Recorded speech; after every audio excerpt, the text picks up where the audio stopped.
Hi friends, welcome back to my YouTube channel smart classes fun. आज की इस video में हम कक्षा 8 की हिंदी की यह सबसे कठिन समय है नहीं, इस चैप्टर से ये जो हमारी वर्कशीट आई है, वर्कशीट नंबर 20, ये आज हम करेंगे। ये है 28 सितंबर 2021। सबसे पहले यहाँ पे आपको अपना नाम लिखना और यहाँ पे अपनी कक्षा अध्यापक मतलब क्लास टीचर का। ओके, तो ये हमारी देखो 28 सितंबर की और आज हमारी 27 सितंबर है। तो मैं एक दिन पहले ही वर्कशीट अपलोड कर देती हूँ, है ना। आप लोग को तो पता ही है, बट मैंने बीच में बंद कर दिया था बिकॉज मैं कहीं गई थी, कोई दिक्कत ही थी, मैं इसलिए बंद करती हूँ। ठीक है, तो चलिए स्टार्ट करते हैं। हम अपनी वर्कशीट स्टार्ट करने से पहले जल्दी से इस वीडियो को लाइक कर दो, ठीक है, क्योंकि बाद में आप लोग भूल जाते हो। और जल्दी से मेरे चैनल स्मार्ट क्लासेस फन को सब्सक्राइब कर दीजिए, ठीक है। और अगर आपको कोई इस वर्कशीट से रिलेटेड डाउट हो तो नीचे कमेंट बॉक्स में पूछ सकते हैं। और इस वर्कशीट को ज़्यादा से ज़्यादा शेयर करिएगा अपने क्लास ग्रुप में फ्रेंड्स के साथ, जिससे उन लोग को भी हेल्प हो जाए। एक दिन पहले ही मेरी वर्कशीट प्रोवाइड हो जाए, है ना। तो चलिए स्टार्ट करते हैं।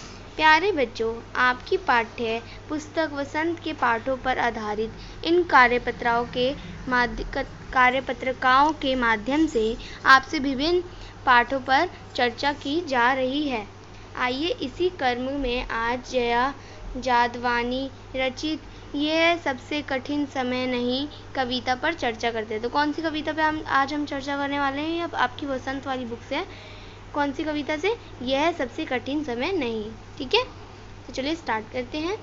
नहीं, ये सब कठिन समय नहीं, अभी भी दबा है चिड़िया की चोंच में तिनका, और वह उड़ने की तैयारी में है। अभी भी डरती हुई पत्ती थामने को बैठा है हाथ एक, अभी भी भीड़ है स्टेशन पर, अभी भी एक रेलगाड़ी जाती है गत्या एक तक, जहाँ कोई कर रहा होगा प्रतीक्षा। अभी भी कहता है कोड किसी को नहीं, ये सब कठिन समय नहीं, अभी भी दबा है चिड़िया की चोंच में तिनका, और वह उड़ने की तैयारी में है ना। ये तो हमने पढ़ लिया। कहाँ पे थे हम? एक सेकंड, यहाँ पे थे बच्चों हम। अभी भी कहता है कोई किसी को, जल्दी आ जाओ कि अब सूरज डूबने का वक्त हो गया। उस कथा का आखिरी हिस्सा जो बूढ़ी नानी सुना रही सदियों से दुनिया के तमाम बच्चों को अभी आती है एक बस अंतरिक्ष के पार की दुनिया से लाएगी बचे हुए लोगों की खबर। नहीं, ये सब कठिन समय नहीं, ठीक है। कितना अच्छा लगा। चलिए आगे देखते हैं। तो हमारा आगे ये है, ठीक है। कावित्री के अनुसार चाहे आज चारों ओर अविश्वास फैला है। अविश्वास मतलब किसी को किसी के ऊपर विश्वास ही नहीं है बिल्कुल भी, है ना, किंतु अभी भी उनके मन में आशा की एक किरण बची है।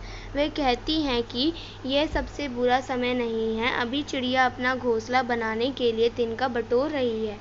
अभी भी पेड़ से टूटकर गिरने वाली पत्ती को थामने वाला एक हाथ बचा हुआ है। अभी भी स्टेशन पर इंतज़ार करने वाले यात्रियों को अपने सही स्थान पर पहुंचाने के लिए एक ट्रेन आती है, ठीक है। मतलब कि जो कावित्री है उसका अनुसार क्या है कि चाहे अभी कितना अविश्वास फैला हुआ है ना, लेकिन तब भी वो आशा रखी हुई है, मन में आशा की किरण रखी हुई है कि ये जो है समय, ये सबसे बुरा समय नहीं है। सब कहते हैं ना कितना बुरा समय चल रहा है, ये सबसे बुरा समय नहीं है।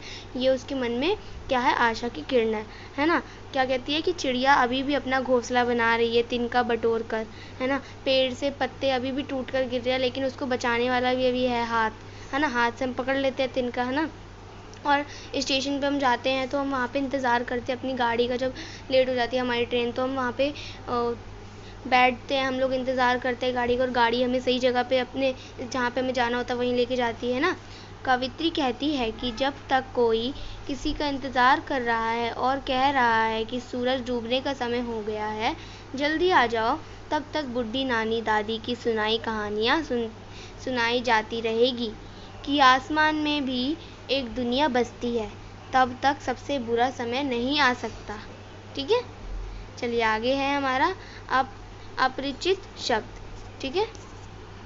तो ये हमारा अपरिचित शब्द है। चलिए इन्हें पढ़ लेते हैं। तिनका मतलब क्या होता है? देखो यहाँ पे हमारे मतलब अपरिचित मतलब आप शब्दार्थ मान लो, ठीक है। शब्दार्थ भी लिख सकते हो, ये शब्दार्थ की ही तरह है, ओके। तो तिनका मतलब बताया हुआ है इसमें कि तिनका मतलब क्या होता है। तो तिनका मतलब क्या होता है? लकड़ी का छोटा टुकड़ा, ठीक है। झड़ती मतलब गिरना, ठीक है। पत्तियाँ झड़ती हमने पढ़ा था ना, तो झड़ती मतलब गिरना। सदियों मतलब पुराने समय से। तमाम मतलब बहुत सारे, तमाम बोलते हैं ना, यहाँ पे तमाम लोग हैं मतलब कि बहुत सारे होता है उसका मतलब, ठीक है। गंतव्य मतलब जिस स्थान पर पहुँचना होता है। मेरे को इसका मतलब सही में नहीं पता था। ऐसी कुछ चीज़ें होती है जो हम लोग को भी नहीं पता होती, ठीक है, क्योंकि हम लोग भी इंसान हैं, ठीक है। प्रतीक्षा मतलब तो सबको पता ही होगा, इंतज़ार। अच्छा, नीचे कमेंट बॉक्स में ज़रूर बताना कि प्रतीक्षा मतलब किस किस को पता था। जिसको पता था वो नीचे मुझे कमेंट बॉक्स में यस लिख के भेजेगा, और जिसको नहीं पता था वो थंब भेज देगा, ओके, या फिर नो भेज देना। चलिए आगे देखते हैं, आगे क्या है।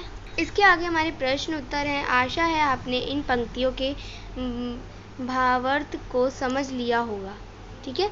आइए इन्हीं पंक्तियों पर आधारित कुछ प्रश्नों के उत्तर खोजते और लिखते हैं, ठीक है। तो पहला हमारा क्वेश्चन पूछा गया है हमसे, निम्न में से कौन सा शब्द पक्षी का पर्यायवाची है।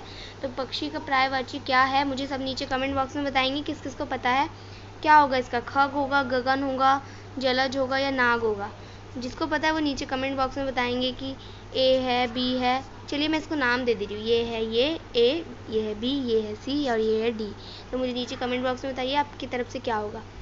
तो इसका आंसर होगा हमारा ए, मतलब खग, ठीक है।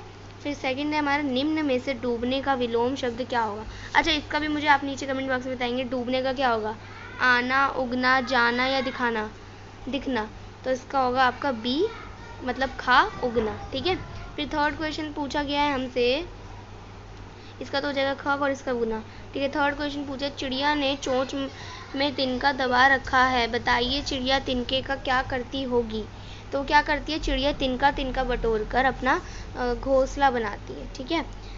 और फोर्थ क्वेश्चन है, बच्चों को उनके घरों में कहानियाँ कौन सुनाता है। तो बच्चों को उनके घर में कहानियाँ कौन सुनाता है, दादा दादी, नाना नानी, बुआ, चाची, चाचा, मम्मी, पापा, ठीक है।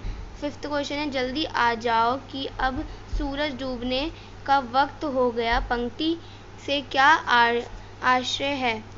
तो अभी इसका हम एक साथ आंसर देखेंगे, पहले पढ़ लेते हैं। फिर यहाँ पे हमारी गतिविधि दी हुई है, गतिविधि को इंग्लिश में कहते हैं एक्टिविटी, ठीक है, हमारी ये एक्टिविटी है।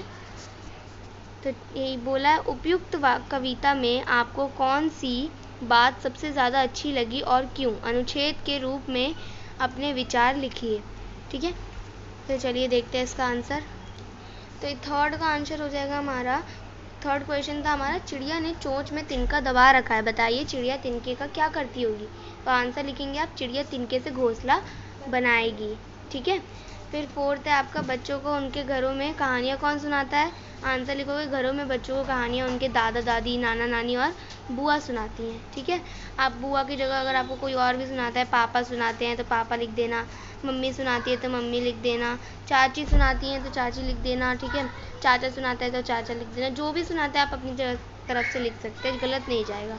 आगे देखते हैं, फिफ्थ क्वेश्चन है हमारा, जल्दी आ जाओ कि अब सूरज डूबने का वक्त हो गया है, पंक्ति से क्या आशय है। तो इसका आंसर आप लिखोगे, इस पंक्ति का यह मतलब है कि शाम हो चुकी है और अब घर आने का समय हो गया है। जब देर हो जाती है तो शुभचिंतक प्रतीक्षा में ऐसा करते हैं। शुभचिंतक मतलब क्या होता है, जिसको पता है वो नीचे कमेंट बॉक्स में बताएगा मुझे, ठीक है। शुभचिंतक मतलब होता है जो हमारी सबसे ज़्यादा चिंता करता है, ठीक है, वो हमारी प्रतीक्षा में ऐसा कहते हैं, ठीक है। अब हम अपनी एक्टिविटी देख लेते हैं, गतिविधि। तो ये रही हमारी गतिविधि, ठीक है। गतिविधि, उपयुक्त कविता में आपको कौन सी बात सबसे ज़्यादा अच्छी लगी और क्यों। अनुच्छेद के रूप में अपने विचार लिखिए। तो मैंने अपने मन से लिखा है, आप अपने मन से भी लिख सकते हैं, ठीक है। सबसे अच्छी बात ये लगा कि शाम होते ही शुभचिंतक इंतज़ार करते हैं और कहते हैं कि सूरज डूबने का समय हो गया है, जल्दी ही घर आ जाओ, है ना। यही मेरे को लगा तो मैंने ये लिख दिया। तो इसी के साथ हमारी क्लास 8 की वर्कशीट कंप्लीट होती है, और मैंने ये वर्कशीट एक दिन पहले ही अपलोड कर दी, मतलब आज ही अपलोड कर दिया 27 सितंबर को, या 28 सितंबर की वर्कशीट है, ठीक है। तो इस वीडियो को लाइक करना बिल्कुल मत भूलना। नीचे अगर कोई डाउट है तो मुझे ज़रूर पूछ लेना, और जो मैंने आपसे बोला है ना कमेंट बॉक्स में बताने के लिए ज़रूर बताना, और एकदम सच बताना प्लीज़, ठीक है। अगर आप लोग मेरे चैनल पर नए हैं तो प्लीज़ मेरे चैनल स्मार्ट क्लासेस उनको सब्सक्राइब कर दीजिए, ठीक है। बहुत जल्द मिलेंगे नेक्स्ट वीडियो में, तब तक के लिए बाय बाय, टेक केयर, अपने बहुत सारा ध्यान रखना। एंड कॉन्ग्रेचुलेशन स्टूडेंट्स, हमारे चैनल पे 100 वीडियोस हो चुकी हैं। जैसी हमारे 1 के सब्सक्राइबर्स हो जाएंगे मैं अपना नाम आपको बता दूंगी, तो बार बार कमेंट बॉक्स में पूछने की ज़रूरत नहीं है। बहुत सारे स्टूडेंट्स के मेरे पास मैसेज आए कि मैम अपना नाम बता दीजिए। मैं बता दूंगी जब हमारे 1K सब्सक्राइबर्स हो जाएंगे। ठीक है, तो जल्दी से कर दो 1K सब्सक्राइबर, फिर मैं अपना नाम आपको टैली कर दूंगी। बहुत जल्दी मिलेंगे नेक्स्ट वीडियो, तब तक के लिए बाय बाय, टेक केयर, अपना बहुत सारा ध्यान रखना, बाय बाय।